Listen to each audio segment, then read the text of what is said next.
बेसन की खंडवियाँ तो आपने 10 बार खाई होंगी। कभी आपने मूंग की दाल की खंडवियाँ खाई हैं? इतनी यूनिक और इतनी मज़ेदार रेसिपी है कि आज से पहले आपने इतनी मज़ेदार रेसिपी कभी ट्राई नहीं की होगी। एक बार इस तरह से आप मूंग की दाल की खंडवियाँ बना के ज़रूर देखिएगा, घर में सबको बहुत पसंद आएगी। तो चलिए चलते हैं बहुत ही मज़ेदार मूंग की दाल की खंडवियों की रेसिपी की तरफ। तो मूंग की दाल की खंडवियाँ बनाने के लिए मैंने 2 कप मूंग की दाल को 4 घंटे पहले धोकर भिगो दिया था, सोक कर लिया था। अब इसके सारे पानी को फेंकने के बाद हम इसको एक ब्लेंडर जग के अंदर डाल देते हैं। इसके अंदर मैं ऐड कर देती हूँ 2 हरी मिर्चें। तो हरी मिर्चों को हम इस तरह से तोड़कर इसके अंदर ऐड कर देंगे और इसके साथ ही हम इसके अंदर ऐड कर देते हैं 1 बंच लहसुन का। तो लहसुन को छीलकर धोकर हमने इसके अंदर ऐड कर दिया है। एक मीडियम साइज़ की प्याज को इस तरह रफली कट करके हमने इसमें ऐड कर दिया है। इसके साथ ही यहाँ पर मैंने एक बड़े साइज़ का आलू ले लिया है। तो आलू को इस तरह से क्यूब्स में कट करके हमने ऐड कर दिया है। आधी गड्डी हरा धनिया ऐड कर देते हैं। हरे धनिया की डंडियाँ भी हमने इसमें ऐड की हैं।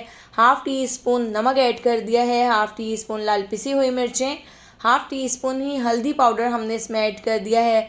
हाफ़ टी स्पून ज़ीरा। बस हम इसमें थोड़ा सा पानी ऐड करेंगे, याद रहे आपने इसमें बिल्कुल भी ज़्यादा पानी ऐड नहीं करना है। और इस तरह से देखिए मैंने इसको ब्लेंडर जग के अंदर डालकर पीस लिया है। तो खंडवियाँ बनाने के लिए मूंग की दाल का ये मिक्सचर बनकर तैयार हो चुका है। तो इसको मैं एक बाउल के अंदर निकाल लेती हूँ और इसके साथ ही इसके अंदर हम ऐड कर देते हैं 1/4 टीस्पून के करीब बेकिंग सोडा। और बेकिंग सोडा ऐड करके इसको हम अच्छी तरह से मिक्स कर लेते हैं। आप देख सकते हैं बेकिंग सोडा ऐड करने से कितना हल्का फुल्का सा ये बैटर बनकर तैयार हो गया है। तो इस तरह से देखिए, ना ही तो ज़्यादा गाढ़ा है और ना ही ज़्यादा पतला है। तो बिल्कुल इसी तरह का आपने बैटर बनाना है। अब मैंने यहाँ पर एक स्टील का ग्लास ले लिया है और एक स्टील का इस तरह से छोटा सा बाउल ले लिया है। इसके अंदर हमने थोड़ा सा ऑयल डालकर ब्रश की मदद से इस तरह से इसको ग्रीस कर लिया है, ताकि हम जब मूंग की दाल का बैटर इसके अंदर ऐड करेंगे तो वो इसके अंदर चिपके ना। तो इस तरह से देखिए दोनों मोल्ड मैंने तैयार कर लिए हैं। वैसे अगर आप ग्लास में बनाएंगे तो ज़्यादा परफेक्ट बनेगा, लेकिन मेरे पास स्टील का सिर्फ एक ही ग्लास था। तो इस तरह से हमने मूंग की दाल के बैटर को इसके अंदर डाल दिया है। आपने फुल ग्लास नहीं भरना है, बस आधा आधा ग्लास ही आपने इस तरह से भरना है, क्योंकि बेकिंग सोडा की वजह से ये काफ़ी फूलेगा। हल्का सा इसको टैप कर लिया है। इसके साथ ही मैंने यहाँ पर एक गहरी कढ़ाई ले ली है। इसके अंदर मैंने 2 ग्लास पानी ऐड कर दिया है। हमने मूंग की दाल के बैटर को स्टीम करना है और साथ ही ग्रेवी की भी तैयारी करनी है। तो ग्रेवी बनाने के लिए मैंने 2 मीडियम साइज़ की प्याज इसके अंदर छीलकर इस तरह ऐड कर दी हैं। 2 टमाटर, 1 हरी मिर्च और 1 बंच लहसुन का हम इसके अंदर इस तरह से डाल देते हैं। और जो मूंग की दाल का मिक्सचर जो हमने इस तरह ग्लासों में कर लिया था, वो भी हम इस तरह से इसके अंदर रख देते हैं, ताकि दोनों काम हमारे एक साथ ही हो जाएं। ग्रेवी के लिए टमाटर और प्याज भी बॉयल हो जाएं और यहाँ पर जो हमने मूंग की दाल का बैटर रखा है वो भी स्टीम हो जाए। तो इसको कवर करके मीडियम फ्लेम पर हम 20 से 25 मिनट तक स्टीम कर लेते हैं। तो देखिए इसमें इस तरह से बॉयल आना शुरू हो चुका है। तो हम इसको कवर कर देते हैं और 20 से 25 मिनट बाद हम इसको इस तरह से चेक कर लेते हैं। तो आप देख सकते हैं टमाटर की स्किन भी उतर गई है और यहाँ पर इस तरह से स्टिक से आप इस बैटर को चेक कर सकते हैं। अगर ये इस तरह से थोड़ा थोड़ा गीला निकले तो आप दोबारा से इसको कवर करके 5 से 10 मिनट तक छोड़ सकते हैं। 5 से 10 मिनट बाद आप देख सकते हैं ये स्टिक बिल्कुल क्लीन निकल रही है और हमारा जो मूंग की दाल का बैटर है वो बहुत अच्छी तरह से स्टीम हो चुका है और जो टमाटर और प्याज हैं वो भी अच्छी तरह से सॉफ्ट हो चुके हैं। तो टमाटर और प्याज, लहसुन और हरी मिर्चों को हम इस तरह से एक प्लेट के अंदर निकाल लेते हैं। इसको ठंडा करके ब्लेंडर जग के अंदर डालकर इसका पेस्ट बना के रख लेंगे। तो यहाँ पर मूंग की दाल की जो खंडवियों का मिक्सचर हमने रखा था वो भी अच्छी तरह से स्टीम हो चुका है। तो इसको भी ठंडा करने के लिए काउंटर पे रख दिया है। तो चलिए इसकी पहले हम ग्रेवी बनाकर तैयार कर लेते हैं। तो उसके लिए एक पतीली के अंदर 1/2 कप ऑयल को गरम कर लिया है। ऑयल को गरम करने के बाद 1 टीस्पून ज़ीरा क्रैकल कर लिया है। साथ ही इसमें 1 तेज़ पत्ता ऐड कर दिया है और 2 हम इसमें हरी इलायची ऐड कर देते हैं और इसके साथ ही 2 छोटे छोटे दालचीनी के टुकड़े ऐड कर दिए हैं। अगर आपके पास हींग हो तो आप हींग भी इसमें ज़रूर ऐड कीजिएगा। तो 1/2 टीस्पून मैं इसमें हींग ऐड कर रही हूँ। इससे एक तो फ्लेवर भी बहुत ही अच्छा हो जाता है और डाइजेशन के लिए भी हींग बहुत ही ज़्यादा फ़ायदेमंद है। अब हम इसमें टमाटर और प्याज का पेस्ट ऐड कर देते हैं और इसके साथ ही 1 टेबल स्पून हम इसमें अदरक का पेस्ट ऐड कर देते हैं। तो इस मसाले को हमने 1 से 2 बार इस तरह से भून लेना है। इसके साथ ही हम इसके अंदर ऐड कर देते हैं 1/2 टीस्पून नमक, हाफ़ टी स्पून हम इसमें हल्दी पाउडर ऐड कर देते हैं, 1 टीस्पून पिसा हुआ धनिया ऐड कर दिया है, हाफ़ टी स्पून लाल पिसी हुई मिर्चें और हाफ़ टी स्पून ही कश्मीरी लाल मिर्च मैं इसमें ऐड कर रही हूँ। तो नमक और मिर्चें आप अपनी मर्ज़ी से थोड़ी बहुत कम या ज़्यादा कर सकते हैं, अपने टेस्ट के हिसाब से ऐड कर सकते हैं। तो इस मसाले को हम इस तरह से भून लेते हैं। 1 से 2 बार थोड़ा थोड़ा पानी ऐड करके मैंने अच्छी तरह से इस मसाले को भून लिया था। तो इसको अभी हम फ़िलहाल कवर करके थोड़ी देर के लिए छोड़ देते हैं, क्योंकि मूंग की दाल का जो हमने खंडवियों का मिक्सचर बना के तैयार किया था वो भी ठंडा हो चुका है। तो साथ साथ इसको भी हम निकाल कर इस तरह से कटिंग कर लेंगे। तो इस तरह से देखिए, ग्लास में जब मैंने इसको बनाया था तो बहुत ही परफेक्ट बना था और बहुत ही अच्छे से इसकी इस तरह कटिंग हो गई थी। बाकी का जो मूंग की दाल का बचा हुआ बैटर था उसको हमने दोबारा से इसी ग्लास के अंदर डालकर इस तरह से दोबारा से स्टीम कर लिया था।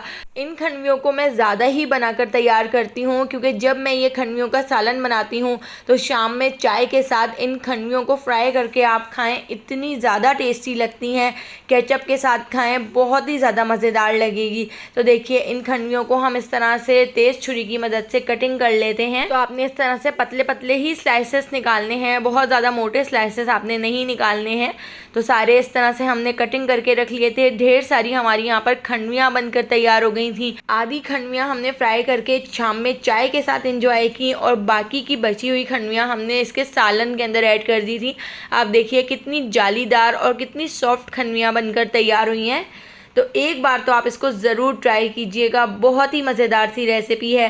तो इस तरह से एक नोज़ल की मदद से हम इसको बीच से कट कर लेते हैं, ताकि खंडवियों का ये सालन खाने में जितना मज़ेदार है, दिखने में उससे भी ज़्यादा मज़ेदार लगे, उससे भी ज़्यादा अच्छा और अट्रैक्टिव लगे। तो इस तरह से देखिए, एक नोज़ल से मैंने बीच से इसको कट करके इसको एक शेप में इस तरह बना लिया है। तो चलिए अब हम इनको फ्राई कर लेते हैं। तो फ्राई करने के लिए एक तवे के ऊपर मैंने इस तरह से ऑयल को गर्म कर लिया है और ये सारी खंडवियाँ हम इस तरह से 2-2 राउंड करके इसके अंदर ऐड कर देते हैं और इसको फ्राई कर लेते हैं होने तक, और बहुत ही अच्छा सा कलर आने तक हम इन सारी खंडवियों को इस तरह से फ्राई कर लेंगे। तो यहाँ पर आप देख सकते हैं कितना अच्छा सा गोल्डन सा कलर आ चुका है। आगे पीछे से पलटते हुए हम इन सारी खंडवियों को इस तरह से फ्राई कर लेंगे। तो इन खंडवियों को मैंने बिल्कुल हल्के से ऑयल के अंदर फ्राई किया है, बहुत ज़्यादा फ्राई नहीं करना है। तो देखिए, यहाँ पे शाम में चाय के साथ जो हमने खंडवियाँ बनाई थी वो इस तरह से हमारी फ्राई हो गई थी। केचप के साथ तो बहुत ही टेस्टी लगती हैं। तो चलिए अब हम इसकी ग्रेवी को चेक कर लेते हैं। तो देखिए, ग्रेवी भी हल्की आंच पे हमने इस तरह से छोड़ दी थी। इसको मैं 1 से 2 बार इस तरह से पानी डालकर हल्का सा भून लेती हूँ।